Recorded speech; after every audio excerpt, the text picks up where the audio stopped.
Hi everybody! Welcome to this week's episode of Dear Bitchy Waiter. This is the web series where I answer questions sent in by you, the viewers, and most of the time those questions have to do with the food and beverage industry because I'm the bitchy waiter, but as always, I'll answer anything. This web series is sponsored by Herman Law. They are labor attorneys that specialize in the restaurant industry, so if you're having some kind of legal issues at your restaurant, they are the ones to contact. Reach out to them and there's more information at the end of this episode. And if you have a question that you would like to see on this show, send it to me, sideofmustard@gmail.com, sideofmustard@gmail.com, and follow me on Instagram and Twitter @bitchywaiter. Come on! I need attention! Question 1. Dear Bitchy Waiter, what do you do when you drop the check and the person paying keeps the check presenter under his hand or arm while continuing to talk to the people at their table? Signed, Eric. This can be very frustrating, especially when it's your last table and the only thing between you and a shift drink or punching the hell out is that person who is sitting there with their check presenter. So anyway, I was at the mall and I saw the cutest shoes and I thought, oh, should I get those? No. Oh, but then I went ahead and got them. Anyway, oh, what's this in my hand? Where did this come from? The check? What we would like to do in that situation is stand 3 feet away from their table and shoot daggers from our eyes. Or you can stand there while internally screaming. But there's not much we can do to make them hurry. What I suggest is always be in close proximity so as soon as they make eye contact with you, you are ready. There's another tactic you can try, but you only get one chance at it. As soon as you see them lay the check presenter onto the table, even if you know they haven't put any money or a credit card into it, go pick it up. And then when they say, oh, I'm not ready, that's your cue to say, oh, I'm sorry, I thought you were ready. I hate for you to be waiting on me. Hopefully that's their indicator that they need to step up their game and get the hell out of Dodge. Move on, the party's over. Now, if you're really ballsy, you can try this. Would you mind closing out your check?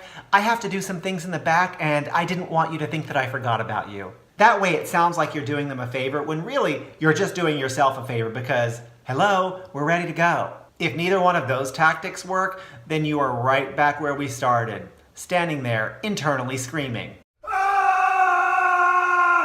Question 2. Dear Bitchy Waiter, do you ever feel awkward serving people you know, like someone you went to high school with or someone from your hometown? XO, Shay.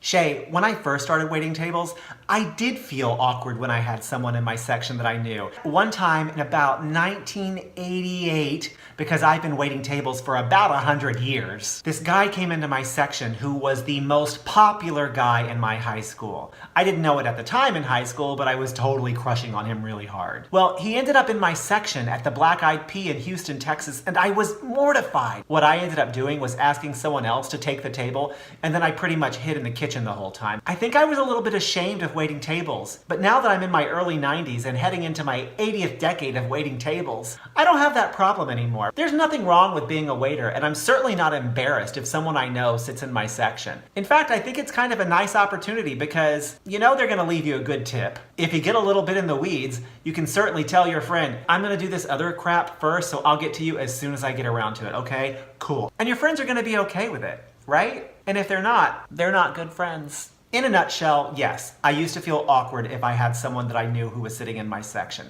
Now, absolutely not. There is no shame of waiting tables. And just because we wear an apron for a living doesn't mean that someone else has to look down on us. If we're having shame and embarrassment about waiting tables, how do we expect anyone else to think of our jobs as anything but that? Shameful. It's not shameful, Shay. Embrace it. This is our job. It's a good job. Sure, sometimes we come home with honey mustard in our hair.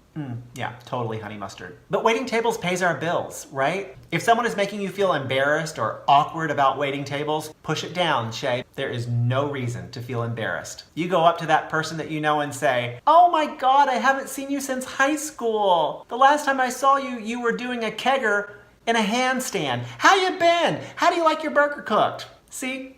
No shame. That's it for this week, everybody. I hope you enjoyed it. And tune in next week when we'll have some more questions. And those questions are going to come from you. Send them in to me at sideofmustard@gmail.com. And while you're at it, follow me on Instagram and Twitter @bitchywaiter. Have a great day, everybody, and thanks so much for watching. If you like this, leave a comment, share it, like it, tell your friends. Until next time, have a great day. Tip your server. Never forget, servers are not servants, customers are not royalty, and employers are not lawyers.